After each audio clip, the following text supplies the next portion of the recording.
Hey, Curvies. Thanks for coming to Larger Curves today. Make sure you smash the like button, smash the subscribe button on your way in. Go ahead and ring the bell so we can get notified when you upload videos, or vice versa. Go ahead and ring the bell so you can get notified when we upload videos. Duh. Anyway, happy Tuesday. We have 20 days left to the election for the president of these United States. So I decided to come through again, Curvies, and just talk about the talkings because there's a lot of stuff going on. And some people are speculating that Kamala Harris might not be doing as well as people want her to be. And I think it has a lot to do with her scolding everybody. Her and Barack are running around scolding everybody. You guys, so yeah. Everybody's getting scolded by Barack and Kamala. And look, black people have been chastised and over-policed, over-regulated for so long. For you to make us play identity politics. Oh, the first black woman. Oh, the first black woman president. Oh, the first black woman candidate. Whatever. Shirley Chisholm, wasn't she the first one? Bad thing is that based on research, allegedly, nobody liked Shirley Chisholm either. I'm not sure what it is, but Shirley Chisholm had ran for president. I'm gonna watch that movie with Regina King in it, but I haven't seen it yet. Anyway, so thanks for coming to Larger Curves. Smash the like button, smash the subscribe button if you haven't already. Like I said, go ahead and ring the bell. We have 20 days, 15 hours, 47 minutes, and 27 seconds before we get to decide who the next president is. I already decided because I've been doing a mail-in ballot since the Diebold fiasco way back when they were first trying to play with the electronic ballots. Remember, Diebold bought the election machines, but they were also owned by people who loved Bush or something. Yeah, Diebold Security. Look it up. Do your research. So, you guys, let's see. I wanted to show us one, two, three, four things this morning. Four things. Now, last week on Larger Curves, five actually. It's five things. Last week on Larger Curves, we went through and we're talking about when Barack Obama hit the campaign trail for Kamala Harris. They pulled out the big guns because we're getting down to the wire. So they pulled out the first black president to go stomp for the first black woman president. And what did Barack do? First chance he got, he's going to tell black people what's acceptable and what's not acceptable in America, where everything's acceptable for everybody but black people. So that was wrong way. That's why I have wrong way on here. That's the wrong way. We're not insolent children to be brought into the principal's office and admonished. We're grown humans that need to be interacted with like all the other human groups, that need to have our vote earned like all the other human groups. You need to have a platform and a policy that's going to affect my life in a positive way like all the other people groups. But no, the only thing the Democrats are offering is that they're not Project 2025. And the same policies that have our gas, milk, and eggs all the same price. Because remember now, she said a couple of times that she wouldn't change anything. And if she could go back in a time capsule to 4 years ago and bring us back up, she wouldn't change anything. But everything is going to change if we elect her for president. Is anybody else smelling gas? I smell a lot of gas. Okay. So, and then not only were they scolding black men, but now that they have not been successful, they as in the Democratic Party, the DNC, the Do Not Care Party, now they have been unsuccessful in every legal attempt to remove or keep Jill Stein and the Green Party off the ballots. They tried to keep Cornel West off the ballots. They were far more successful with Cornel West's ballot position than they have been with the Greens, who um, have been staying afloat, even though they've been getting attack after attack after attack. Well, with 20 days left, they as in the Democratic Party, are falsely saying that the Greens is like a vote for Trump. Nope. If you vote for Jill Stein and Butch Ware, your vote is for Jill Stein and Butch Ware. If you vote for Kamala Harris, your vote's for Kamala Harris. If you vote for 45, it's for 45. So don't let people tell you and lie. It's the lies for me. I can't with the lies. Lies are being detected when Kamala Harris's approved message is that voting for Jill Stein and Butch Ware, which is a vote for ending genocide and a vote for my reparations, that if you do that, then you're basically just voting for Trump. That's a lie. It's a lie. It's misinformation. It's alternative facts. It's fake news. Okay? That is bullshit. The only way you can have a vote for 45 is if you fill in the circle next for 45 and that's who you cast your vote for. Don't let this lady lie to you. Don't let this lady lie to you. She is resorting to fear mongering, lies, everything but what she gonna do for the American people. She still can't answer that question right, but she pledges allegiance to Israel all the time. You know what she keeps on saying is that, Israel has a right to defend itself. Well, didn't Breonna Taylor's boyfriend have a right to defend himself in his own fucking house in America? He had a right to defend himself. And remember just last week when she was talking to Oprah Winfrey, Kamala Harris said, in fact, that if somebody tried to come in her house, they were going to get shot. She said that. But when American citizens protect their own homes, they get blamed when the police kill them if they're Black. So we don't have a right to defend ourselves as Americans, but Israel has a right to defend itself. So there's a whole lot of wrong way happening inside of this duopoly Democratic Party, because this one hand, it's quid pro quo. Quid pro quo. Watch my back, I'll watch yours. So first, let's go. I'm going to share my screen again. I said I have 5 things to show us, and then we'll be off here. Some work to do this morning. So the first thing we'll do is the thing I found long ago, a couple days ago. I found this guy, and it's a little lengthy, so I hope it plays, and I hope you can hear it okay. I normally don't write speeches, statements, none of that. I just come off the cuff raw and uncut. But I consulted a number of leaders in the Black liberation movement around the country that I respect because we had a critical juncture in human history. Franz Fanon once said in The Wretched of the Earth, each generation out of relative obscurity must discover its mission, fulfill it or betray it. Right now, our mission is to stop the Democratic Party war machine that's leading to a World War III situation. Is to stop a civil war that Donald Trump wants to initiate. Us to stop all these genocides around the world. I'm Kwame Shakur, one of the senior advisors for Green Party presidential candidate Dr. Jill Stein, and also the chairman of the Black Liberation Party. I come before the public today to respond to Barack Obama's latest remarks chastising Black men for not voting for Kamala Harris. July 3rd, 1967, Huey P. Newton, the co-founder of the Black Panther Party, wrote in an essay titled "In Defense of Self-Defense," in which he stated in part, quote, "The oppressor, the endorsed spokesman, and the implacables form the 3 points of a triangle of death.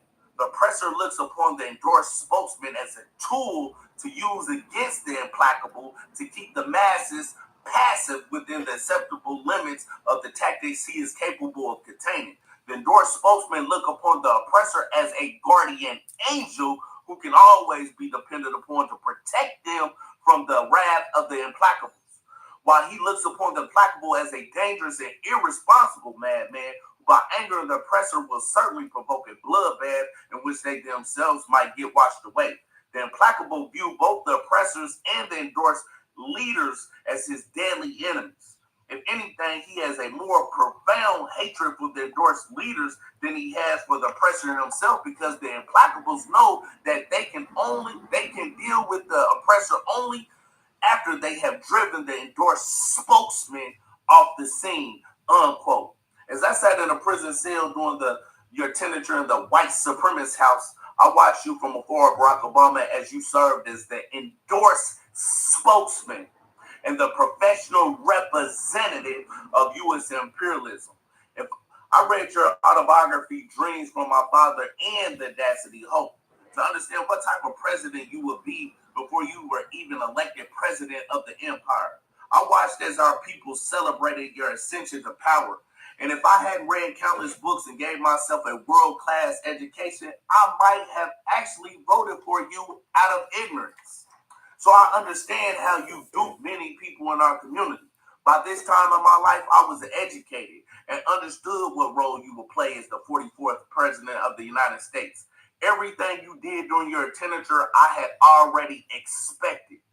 I'm sure the oppressor, the imperialist class, the 1% is certainly appreciative to you in regards to how well you maintain the helm of U.S. imperialism, empire, colonialism, neo-colonialism, domestically and abroad.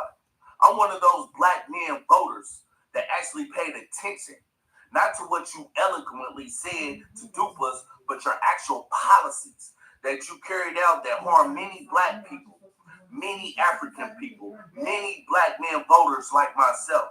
So I would like to enumerate some of those policies, if I may.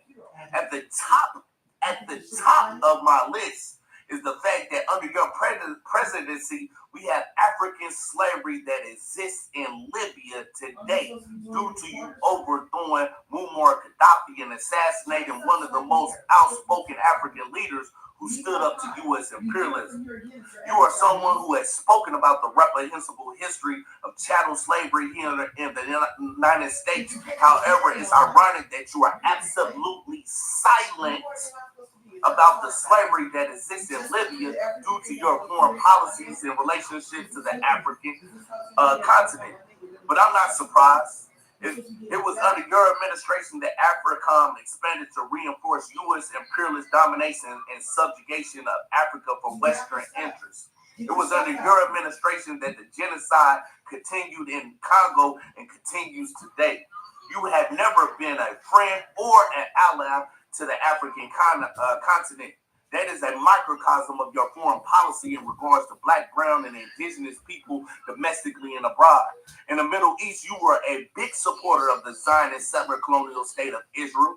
It was under your administration that you signed a 10-year memorandum of understanding that would give Israel over $40 billion in aid, largely military aid.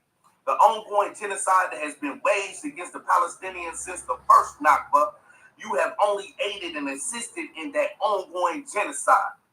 Barack Obama, I ask you, whenever in the Black liberation movement and tradition have Black leaders like Martin Luther King, Malcolm X, Kwame Ture, Huey P. Newton, Fred Hampton, W. Du Bois, Harriet Tubman, Sojourner Truth, Assata Shakur, etc., have we supported settler colonial states, apartheid states? It was settler colonial states like Israel who supported apartheid South Africa. For you to have the nerve to chastise black men for not voting for Kamala Harris on your bully pulpit to the world is the ultimate treason to our community. If Malcolm X and Huey P. Newton, Kwame Ture, James Baldwin were alive today, they would collectively call you out for your support for genocide and Zionist apartheid in Palestine. Black men voters like myself aren't voting for Kamala Harris or Donald Trump because we honor our ancestors' wisdom and the positions that they held in their own lifetime in regards to Palestine. Furthermore, voting for Kamala Harris because she's a black woman has nothing to do with being on the right side of history. If supporting a black woman is being on the right side of history, did Assata Shakur being black and a woman stop the bounty on her head being raised from $1 million to $2 million in 2013 when you were the president? Did her being a black woman make you stand up for her when she was being labeled a terrorist by your imperialist slave masters? Of course not.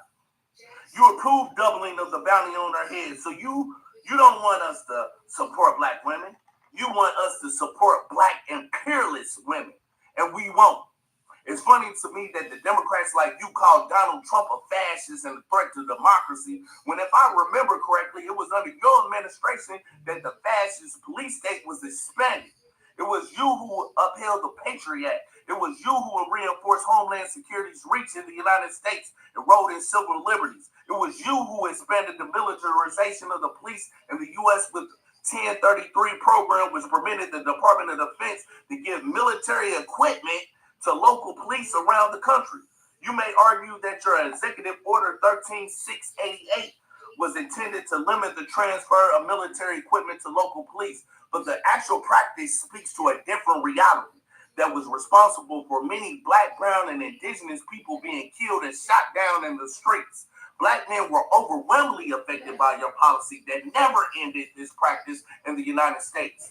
The American Civil Liberties Union wrote a report about this May 12th, 2021, in which they held that, quote, while it is difficult to trace individual pieces of 1033 equipment to deployment by law enforcement, we can identify moments where 1033 is implicated in troubling police violence. Take the protests of June 2020, which began in response to the police murder of George Floyd and sought to address systematic racism and violence in policing. During those protests in Austin, Texas, police critically injured a 20-year-old black man protesting using less lethal weapons. At the time, they had in their possession 5 less lethal firing devices transferred through 1033. Executive Order 13688 failed to curb these racist abuses. The amount of dangerous equipment in circulation remains high. Furthermore, this influx of equipment does not improve public safety. The 1033 program is beyond reform and must end for good, unquote. Obama and Kamala Harris cannot escape their responsibility to speak to the issues like the mass incarcerations, arrests, killings of black men, who appear to be the primary target of such U.S. oppression. Obama's statements, however, seek to blame black men for black men's apparent lack of support for Kamala Harris instead of blaming the Democratic Party failure to speak to the issues that affect black men in particular and black people in general and do something tangibly to address those issues. If Kamala Harris spoke to those issues that directly affect black people and black men in particular and doing so with real actions, black people will come out of the woodwork to support that kind of Harris agenda. Nonetheless, that's not the case.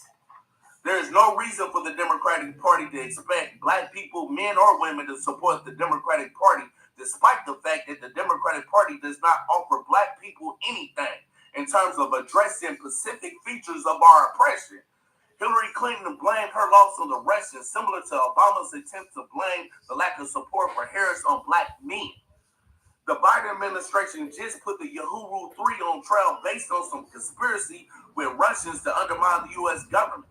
The Democratic Party are experts in manufacturing straw men to blame their failures on. Russians nor black men represent the primary contradiction confronting the Democratic Party. The Democratic Party's primary contradiction is the unwillingness of the Democratic Party and its leadership to speak to the U.S. government's killing, brutalizing, and imprisoning black people and doing something about it, while expecting black people to enthusiastically support the Democratic Party. We say those days are long gone.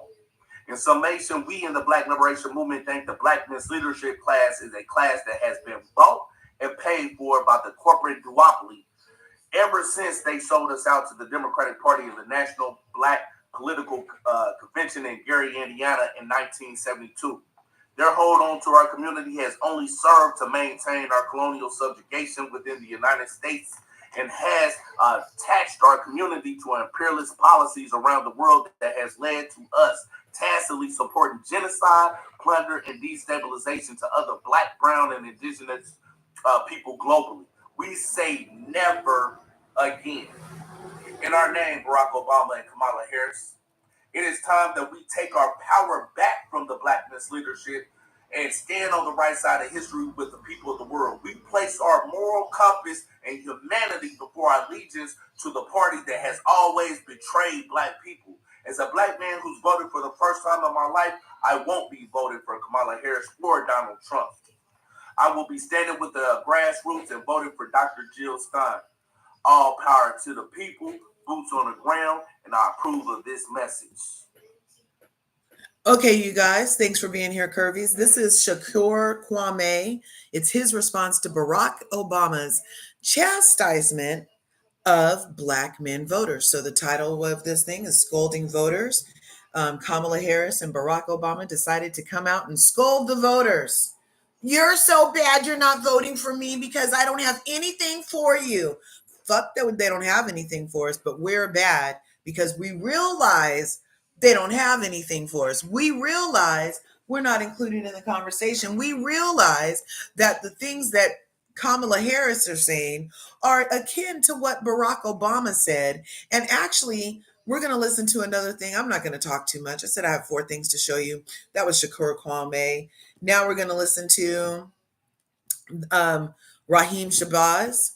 He is another person who has something to say better than I could say it. Maybe you guys will listen to him. And the number one reason black folks should not have been surprised at Barack Obama's smackdown is because this is not some new or strange phenomenon. Let me put it this way. If you were surprised by Barack Obama's comments last week, I can tell you who was more surprised. Care to guess? Barack Obama. I know he is still scratching his head. I've been talking down to these Negroes for 15 years. Now they're going to act all brand new like they don't know me? Help me, Holy Ghost. No, y'all know who I am. I'm the one who at the Congressional Black Caucus dinner told y'all to stop whining, stop crying, stop complaining, take off your slippers and go do something. I'm the same one who admonished black men during my commencement address at Dr. King's alma mater, Morehouse College. Somebody rescue me if I'm wrong. I'm the same one who gave black men the business at a black church on the south side of Chicago, wait for it, on Father's Day. Y'all know who I am. I'm the one who sang Amazing Grace in South Carolina. I'm the one who broke y'all off Al Green at the Apollo in Harlem. Now you acting all funny style. Y'all Negroes know me. I'm the one who told you repeatedly, I am not the president of Black America. I'm the president of all America. Y'all Negroes are killing me.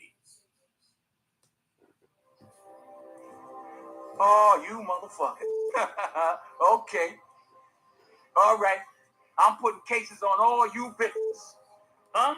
You think you can do this shit? Jay! You think you can do this to me? You motherfuckers will be playing basketball and... You guys, so I think this is actually Tavis Smiley, and this is Raheem's channel, but that looks like Tavis Smiley to me. So I played that to realize that Barack Obama and Kamala Harris to be the first blacks identity politicers have the same MO. They don't have nothing for black people. We shouldn't ask for it. And then they get mouthpieces like Steve Harvey and Charlemagne the God to reiterate stupid shit and allegedly. And yeah, but they have the same no black specific policy, yet harm to black people politics. They have the same thing. No wonder he's stomping for her. I told y'all I was done with Obama. I stomped for Obama, so I have a right to say that I am not in agreement with him. So now let's keep it going. Now we're going to listen to young right now, black Palestine and where is going through a genocide at the hands of the United States. We fund that genocide. We vote for politicians in order to represent our best interests, not in order to stay within these systems of supremacy and oppression that we vote for you to get us out of. Now, when people come and say that they're working tirelessly for a ceasefire, and then the next day we see that billions are sent to Israel, that does not make Americans feel like you're going to keep your word. It feels like you're lying to us. It feels like there's only a certain type of people that matter. And it's oppression, it's apartheid, it's racism. And for the first time in my life, I feel like I can stand behind a candidate that has spoken out, that has marched, that has constantly said that what is happening in Palestine and all over the world with oppressed people is wrong. We need someone that's going to speak out for us. Jill Stein is a white Jewish woman. And right now, Palestine and Israel and the issue that's happening, I can't think of a more historic time right now. Her running mate, Rudolph Ware, is a Muslim black man. He has been speaking out and educating and fighting for us in ways that I have never seen politicians do. I'm not up here to do a pretty speech. I'm not up here to glorify Jill. I'm up here to tell y'all we have a problem to solve. And that problem is not getting solved by the Democrats or the Republicans. In fact, we are sick and tired of pretending like we are making progress in this country. We're not. We're frustrated. And I wish all of the third parties could come together. Now is the time.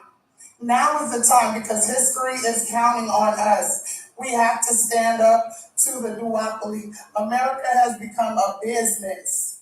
People can't afford to eat.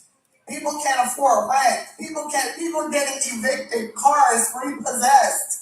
This is happening to Americans. So this dream that we sell internationally, right? We are suffering right here. And what's going on internationally does not represent Americans. Jill Stein represents an America that speaks up for peace, truth, and justice, and an America that gives a damn about this planet, because we have one earth to live on, okay? And so I came here today to say the Green Party, Jill Stein, a vote for them is a vote for a future for America, a real future for America. Thank you so much. Okay, so I wanted to play that. So we played the reaction to Barack shaming black men. We had two black men show what they thought about that. Then we have this woman talking for the Green Party. And then I started the live by telling you that yesterday the Democrats started a barrage of attacks against the Green Party, in addition to black men. So anything colored is about to get attacked by the Green Party. Green is a color, black is a color. So expect more attacks for that. And now we're going to listen to what Nina Turner has to say. Today, the Harris campaign put out a policy platform directed towards black men. This is indeed a beautiful thing. It is an example of how making a direct demand can get us direct results.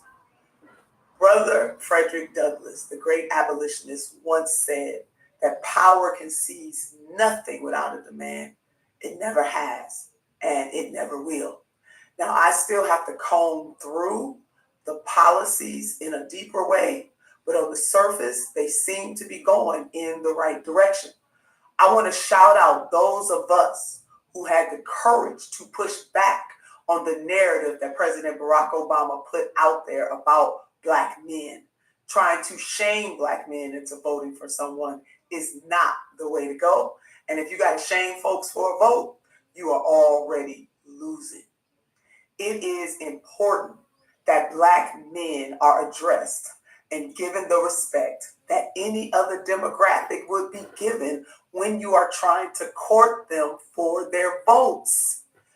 It is awesome. It is an awesome opportunity in this moment to really laser focus on the types of policies that will lift Black men and by extension, the entirety of the Black community. Shout out to those of us who had the courage.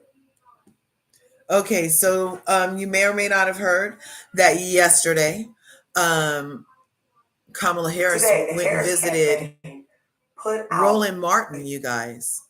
And Roland Martin, I don't know how many subscribers he has, but it doesn't seem like a huge stop. It's like getting down to the wire. You're going over to Roland Martin's house, okay?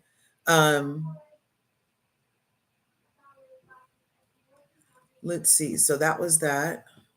Now, one more thing.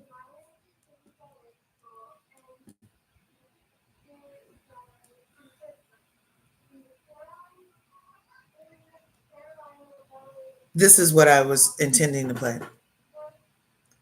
Copyright disclaimer. I don't under copyright, fair use. Now we're going to play this. If it'll play. Jill Stein, of course, is the Green Party nominee. This is the first that they've really paid any attention to her, and I think it's very interesting and potentially very revealing. So let's take a look at that ad, and then I'll get your thoughts on the other side. Jill Stein, Green Party candidate for president. So why are Trump's close allies helping her? Stein was key to Trump's 2016 wins in battleground states. She's not sorry she helped Trump win. That's why a vote for Stein is really a vote for Trump. Jill Stein, I like her very much. You know why? She takes 100% from them. I'm Kamala Harris, and I approve this message. So I don't know how much money is behind this ad, so I don't know how widespread it is in circulation or how much it's just an internet ad, but to me, very noteworthy that they decided to cut this ad, and I think potentially very revealing of some concern, especially maybe in the state of Michigan, that people who are disgusted with the Biden-Harris enabling of a genocide in Gaza are looking for a candidate who opposes that. The polling data shows it, Crystal. Dr. Stein is winning in the Arab American community in Michigan.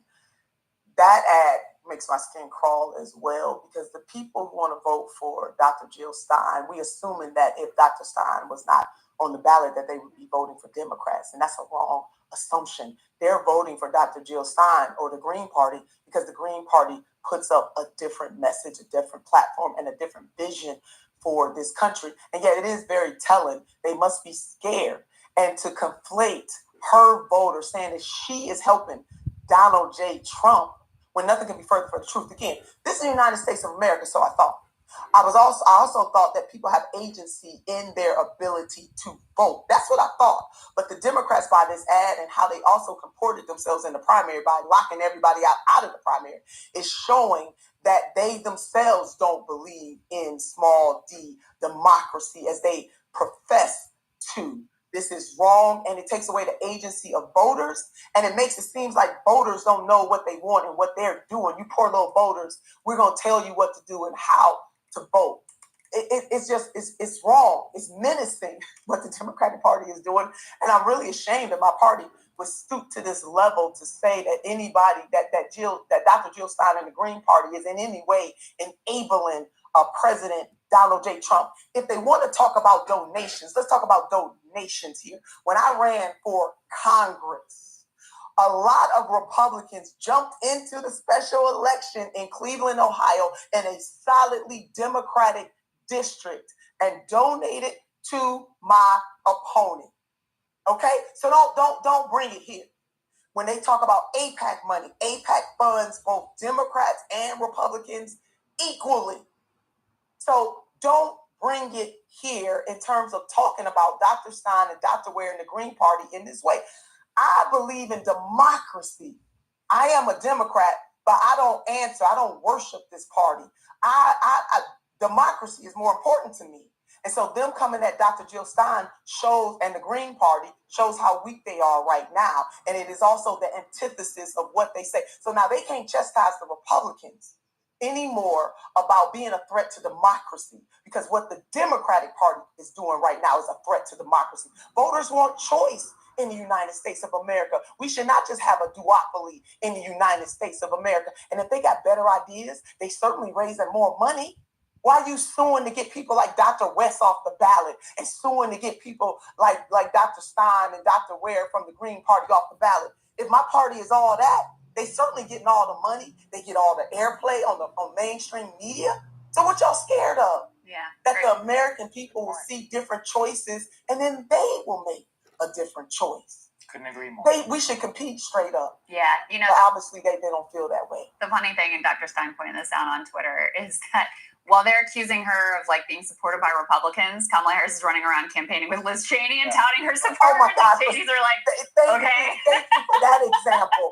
Honored to have Dick Cheney endorsement campaigning with Senator Liz Cheney, but progressives like us? Oh no. No. No. Haven't seen that. They rather have Republicans. That's right. Than to have progressives. That is very tough. Well, we see how it's working out for them. The voice may be hoarse, but as always, the message comes through loud and clear. Senator Nina Turner, great. Thank you. Oh my God, I appreciate you both so much, and just love that you give opportunity for other voices that just don't walk a fine line. You both know I'm a lover of people. I'm a lover of justice, and I do believe that folks who have elected titles, they owe the people that they serve to really lift them. And God knows people in this country really do need this right now. Yeah. So thank you both. Great so to see much. you. Great to So see you. that was Hey, if you like that video, hit the like button or leave a comment below. It really helps get the show to more people. And if you'd like to get that was Nina Turner responding to that horrible attack ad on the Green Party. Now let me see. So you may or may not, one more thing before we tap out. Kamala Harris just buried her November odds in 4 words. Let's go to the body language guy here. Shout out, copyright disclaimer. This is for fair use, research, commenting. You don't need a fancy doorbell camera to... Let's skip through these ads because I was watching this earlier. I love the body language guy. I've been watching him a lot, do his, summaries of when she talks. And so she is in Kamala Harris, was on the late night show.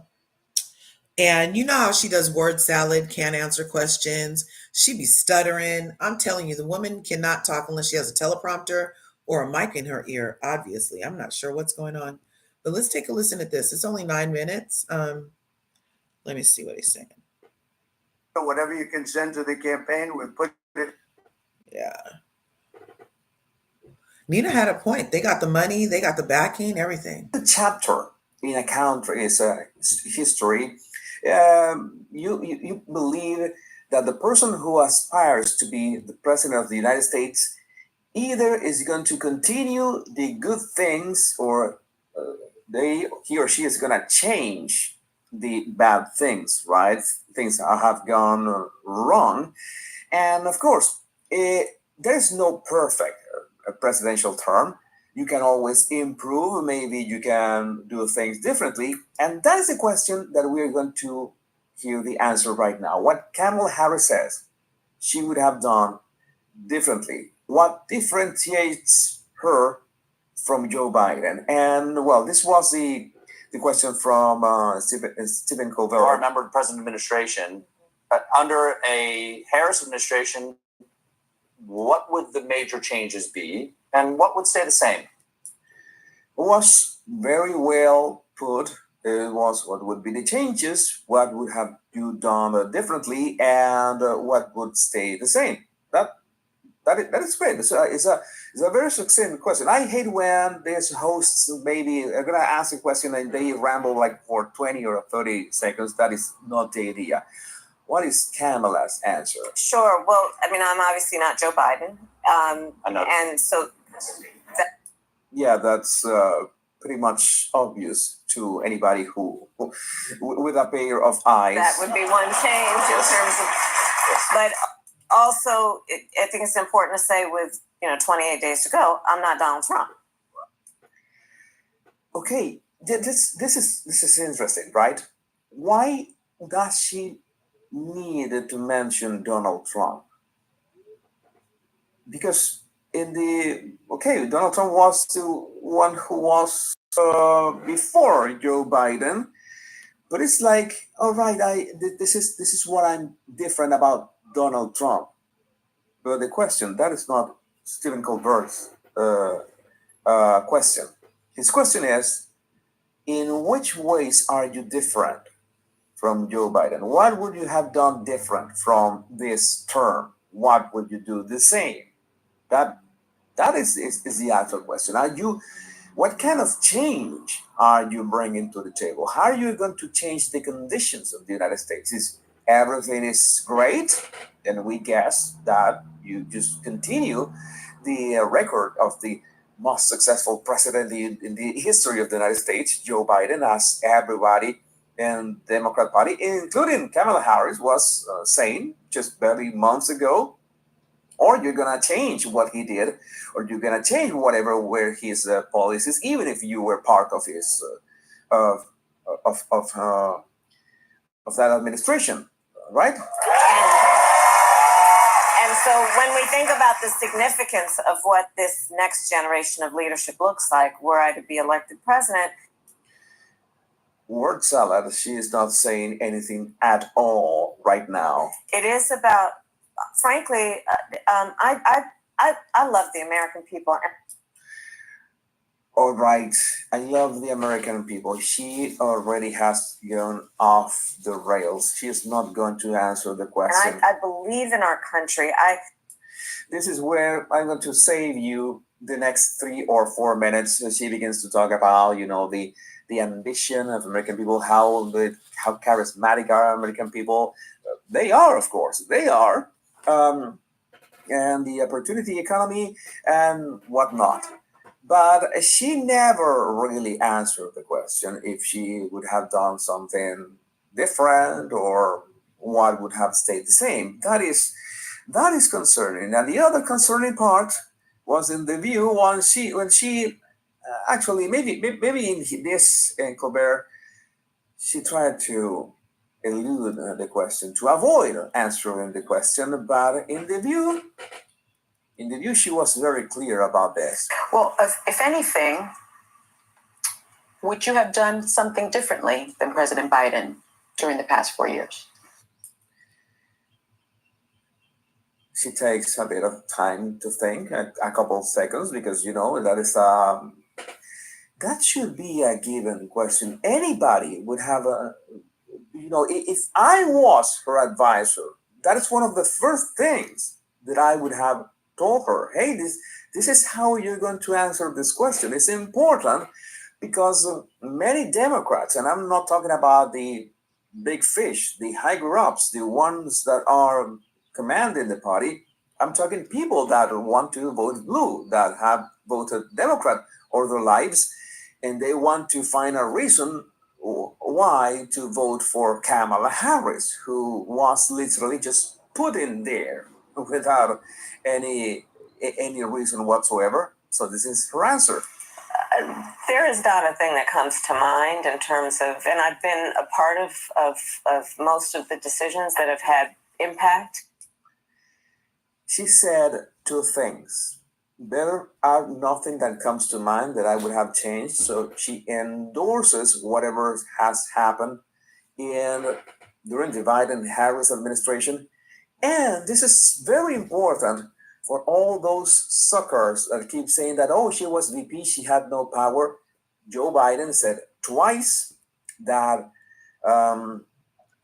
she was involved in all those decisions. And we thought in those instances that Joe Biden was trying to troll her and try to drag her into all the failures of the Biden administration and make sure that people knew that Kamala was part of those failures as well. But now she says it herself. Been a part of in terms of, and I've been a part of most of the decisions that have had impact. She has been part of most of the decisions that have had impact. What does it tell you? Maybe she was not part of some other decisions, but those other decisions did not have impact. If they did not have impact, then those were not that important. But in the important decisions, she was involved, and she would not change anything about that. She said that herself. So that is my question for the people who want to vote for Kamala Harris. It is very easy because you are seeing yourself the outcome of these interviews. She is sinking herself through these interviews because she is not answering the most pressing questions, not only about the economy, but immigration, and she's avoiding all that. And she cannot even articulate what would she do differently than Joe Biden. And that is quite, I would say, sad because you want to differentiate yourself. Even if you're a VP right now, you want people to be excited about what you're going to do, what you're going to change. Okay, then we have these challenges, we have these hurdles. We're going to take this further, but no, she has to mention Donald Trump. And when she mentions her policies, she doesn't mention them in a way that she can build upon what Joe Biden did. And we know why, because so many people did not agree with Joe Biden's policies just because, well, results matter. If the results are not the ones that you expect, you really don't care about how were the policies. The results are the economy, crime, a rise in house prices, many other things, and Kamala doesn't have an answer to that. She's going to do the same. She's basically Joe Biden. She's going to be Joe Biden 2.0 with less ice cream, I guess. But I really would like. Okay, Curvies. I'm going to leave it there because he said it better than I could, and y'all already heard me say that. She should have had policies ready on day one when he installed her. She should have a notebook full of all the ideals on how to make it better because she watched the shit show happen while she was vice president. But no, instead, it's Black people's fault, the Green Party's fault. Everything's great under Joe Biden, but she's going to make an opportunity economy if she gets elected. And she's been a part of every major decision to make the gas, the milk, the eggs, all the same price per gallon. Okay? A dozen eggs $5.99, a gallon of milk $5.99, and a gallon of gas $5.99. All under her watch, and she wouldn't change a thing, you guys. Well, we got 20 days left. You get to decide, are your cabinets full? Is your money earning great money? Do you want to be taxed on unrealized gains? Do you want only $6,000? Is $6,000 really a big dent in things in the scheme of things, especially when you get it after you already spent the $6,000? Nope, she doesn't. I'm not feeling any of her alleged policies or plans. I still want my reparations. I still don't want to see my tax dollars going to fund genocide, war, and World War III. I want Black people to have just as much of a right to defend themselves in America as any other foreign government does. Okay? And I think that things could be a lot better. The only way out is to get out, you guys. The duopoly isn't doing it. Check the other ballots. I just got my mail-in ballot, and Jill Stein and Butch Ware are there. I don't have to write them in, and I will be able to cast my ballot appropriately, you know? So you guys do the same thing. Make it a great day. It's Tuesday. You know what I always say. There's enough to go around, so go get some, and I'll see you in the next video. Smash the buttons and ring the bell.